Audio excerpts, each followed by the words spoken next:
Şimdi ise Şemsettin Kırış hocamızı konuşmalarını yapmak üzere davet ediyorum. Kendisi Kastamonu Üniversitesi'nde akademisyen, öğretim görevlisi. İnşallah kendisi bize İslam toplumundaki güvence aileyi konusunu işleyecek. Bismillahirrahmanirrahim. Hamd alemlerin Rabbine Allah'a salatu selam Allah Resulü sallallahu aleyhi ve sellem olsun.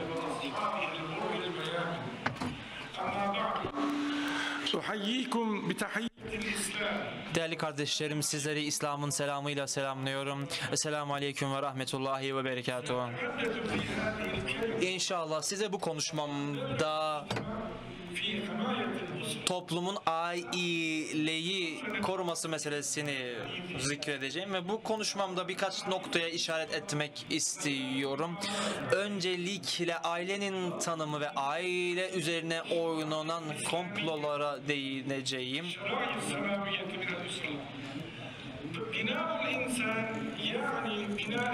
İnsanın binası, devletin ve ümmetin binası olarak isimlendirilir. İslam toplumu kendi içerisinde her zaman yardımlaşma içerisindedir.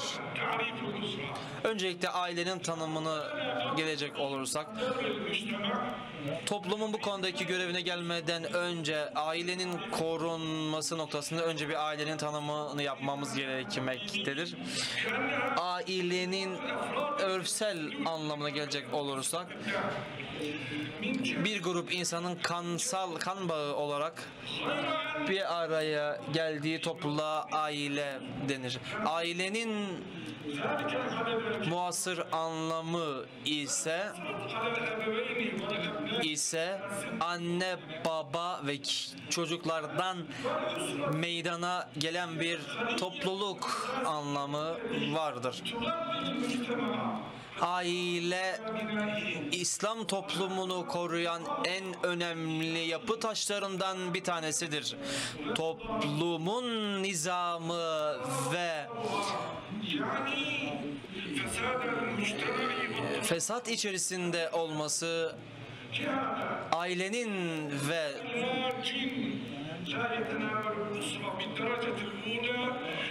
içerisinde olması anlamına gelmektedir.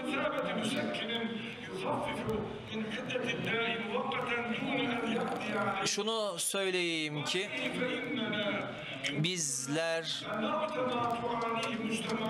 İslam toplumunun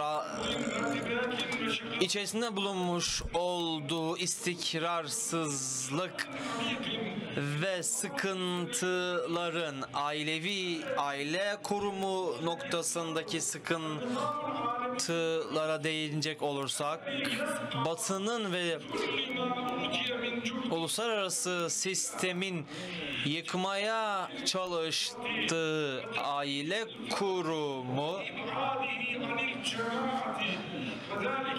şu an toplumda yozlaşmasıyla alakalı kimi çalışmalar bulunmaktadır. Bunlar faizsel ekonomi modelleri, aynı şekilde kimi sapkın düşüncelerin yaygınlaştırılması, aynı şekilde dinden uzak olan laik anlayışın hakim edilmeye çalışması. Şu an uluslararası sisteme baktığımız olak gerçekten de yanlış özgürlük anlayışını toplumda yaymış bulunmaktalar. Ve kişiyi kendi ailesinden uzaklaştırma noktasında kısmi başarıya ulaşmışlardır. Ve kendileri uluslararası sistem, yeni dünya düzeni adı altında aile kurumunu yıkmaya çalışmaktadır. Ve bunu yapmak için de yeni dünya düzeni kurma noktasındaki birinci basamağı aileyi kontrol altına almak olarak zikredilmiştir. İslam dininin bu noktadaki konumuna gelecek olursak, İslam dini aileye çok önem vermiştir. Ve İslam toplumuna aileye önem vermesini vacip kılmıştır. Çünkü aileyi birleştiren bileşenler yeni mütedeyyin nesillerin yetişmesi noktasında rol sahibidir. Çünkü ailenin bağı ta Hazreti Adem'e kadar dayanmaktadır. Allah Azze ve Celle şöyle buyurmaktadır. Ey Adem, sen ve eşin cennette ikamet et. Bu ayeti okuyan kimse yakini olarak şunu bilmektedir ki kişi iktisadi olarak tek başına ayakta kalamayacağını anlar ve hadiste de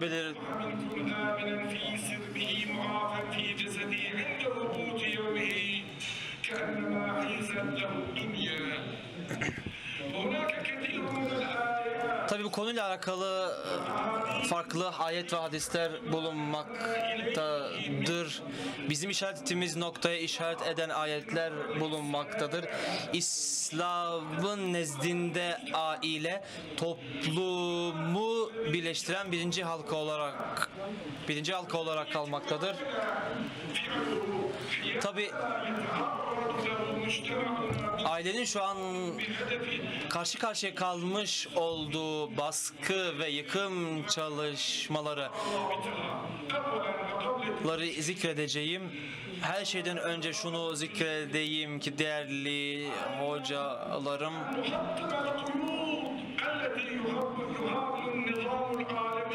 yeni dünya sisteminin bize uygulamış olduğu baskıyı kaldırmamız, aile kurumuna uygulamış oldukları bu zincirleri kırmamız gerekmektedir. Ve bu noktada terbiye ve talim noktasında yerel sloganlar gerçekleştirmeliyiz. Bu söylemlerden kasıt nedir diye söyleyecek olursak kardeşlerim, yerel terbiye ve talimi güçlendirmeli, kendi örf, adet ve inancımıza uygun şekilde kendi çocuklarımızı yetiştirmeliyiz. Çocuklarımızı dışarıdan gelen, batıdan gelen kültürlerle ve anlayışla terbiye etmemeliyiz. Batıdan gelmiş olan terbiye ve talim modelinin İslam'a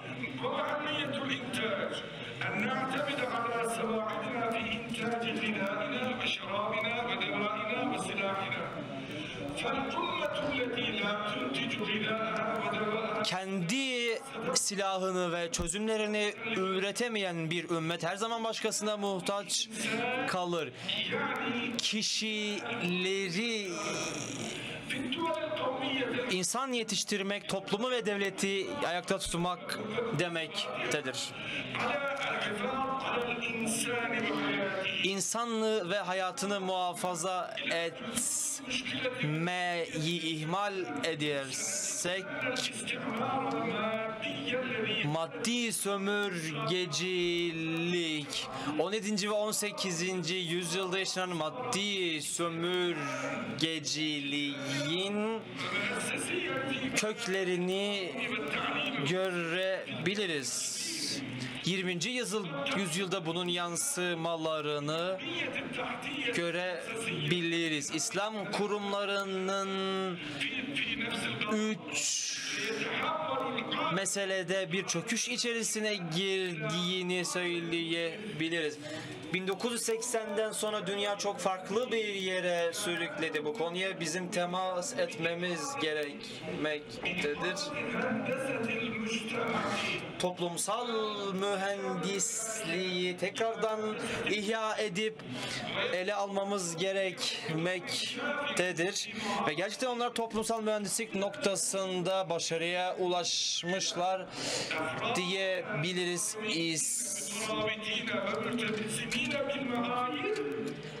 Batı kavramlarını taşıyan ve bunu prensip eden kişilerin yetiştirilmesi noktasında başarıya ulaşmışlardır.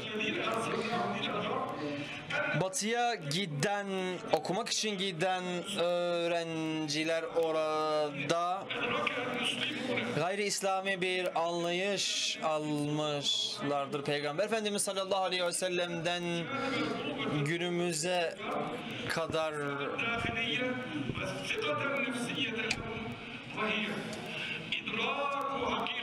şu hakikatler vardır.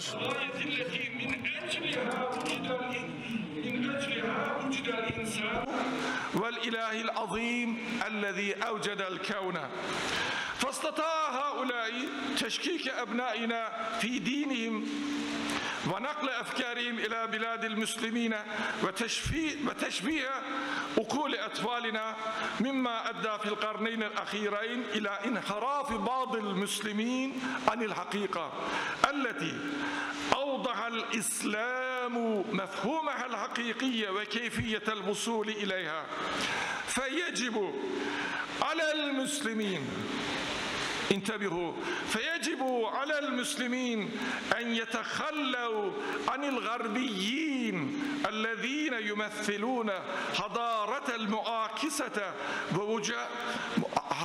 المعاكسة للإسلام ووجهات النظر العالمية ويجب أن أقول هذا بكل وضوح أيها العلماء إن إرسال الطلاب إلى الغرب للحصول على التعليم العالي والدكتوراه لن يختم بنية الأسرة المسلمة لذلك نجد أنه من الأمر الكبير أن ترتبط العولمة بالاقتصاد فقط بل صار لها ارتباطات ببنية تحتية قانونية وتعليمية.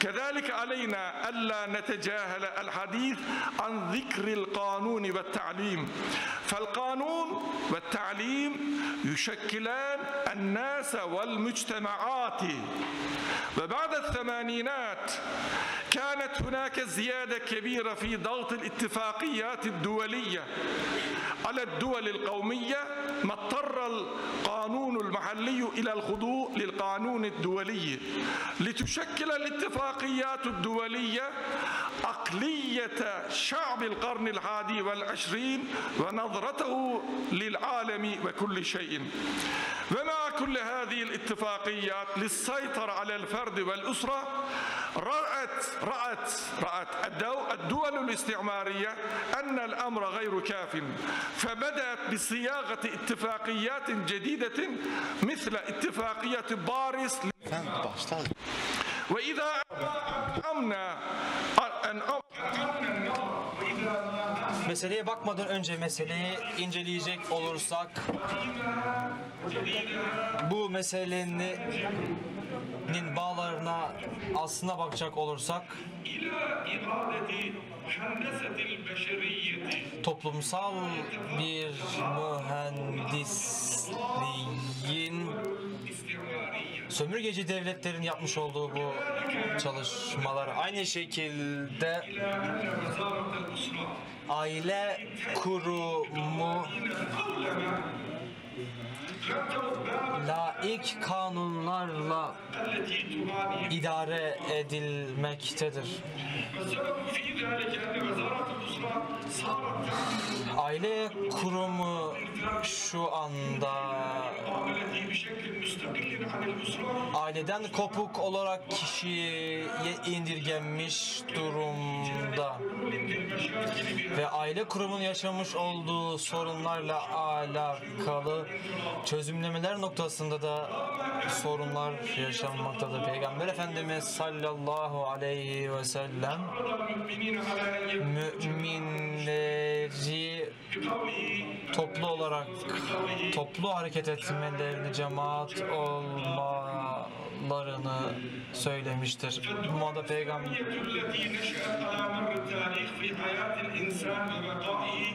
تقدمت على الدولة ومكتسباتها.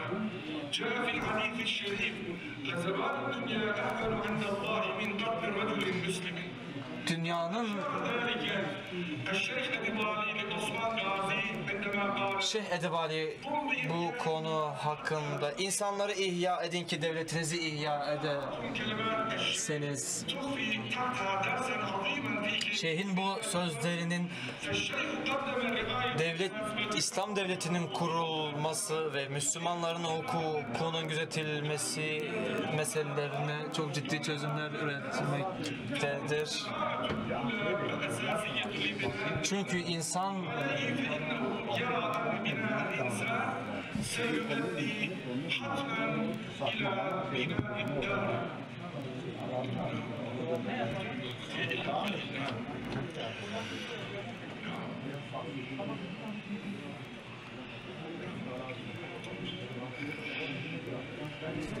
نريد أن نتساءل هنا: لماذا لا ينبه أبناء أمتنا إلى أننا كما نملك مدينة فاضلة؟ كنا نملك مدينة تواجد فيها كل ما يمكن أن يتمناه الإنسان من حق. Bizler şu an niye Medine-i Fazıla'yı gibi bir örnek sunmamaktayız? Adlin, sevginin olduğu bir örneği niye şu an yapmamaktayız? Peygamber Aleyhisselatü Vesselam döneminde bu devletin örneği olmuştu ve bunun merkezi Medine-i Münevvere idi. Bu Mescid-i Nebevi şunu söylemek gerekir ki sallallahu aleyhi ve sellem هذه القاعدة تكمن في إعادة بناء الإنسان المسلم وهذا سيؤدي حتما إلى بناء أسرة قوية متماسكة ما سيؤدي بدون أدنى شك إلى بناء مجتمع متراص متعاضد متمسك بالقيم الإسلامية دون القيم العالمية الأخرى لأنها القيم الإسلامية لا تقاس إلا بنفسها. القيم الإسلامية لا يمكن مقارنتها إلا بنفسها. القيم الإسلامية لا يمكن مقارنتها إلا بنفسها. في ختام هذه الكلمة أرى أن حماية الأسرة والعناية بها واجب فهي رسالة سامية وأمانة ثقيلة حملها الأجداد والآباء بالأبناء وعليهم أن يحافظوا على هذه الأمانة كذلك يجب عليهم أن يؤدوها على Aynı şekilde تؤدي إلى بناء جيل واعٍ ومدرك للمخاطر التي تحدق به وبناء نظام تعليمي مستمد من تعاليم ديننا وعاداتنا وثقافتنا إلى إرادة إحياء سنة نبينا صلى الله عليه وسلم. ve aynı şekilde Peygamber Aleyhisselatü Vesselam'ın sünnetini de ihya etmeleri lazım. Son olarak ey alimler, son olarak şunu diyorum: aileyi korumak ve onlarla ilgilenmek alimlerin birer emanetidir, birer görevi. Aileyi korumak sadece bir gruba has bir şey değildir, bilakis herkes için geçerli bir şeydir. Çünkü Allahu Teala şöyle buyuruyor: ey kulum, benim için ne yaptın? Hadis-i şerifte bir adam getiriliyor. Kur'an'ı insanlara öğretmiş. Allahu Teala o adama şöyle buyurur. Sen benim için ne yaptın? O da diyor ki ben Kur'an'ı öğrendim. O da Allahu Teala da buyuruyor ki hayır sen yalan atıyorsun. Bilakis sen insanlar bu alimdir desin diye öyle yaptın, öğrendin.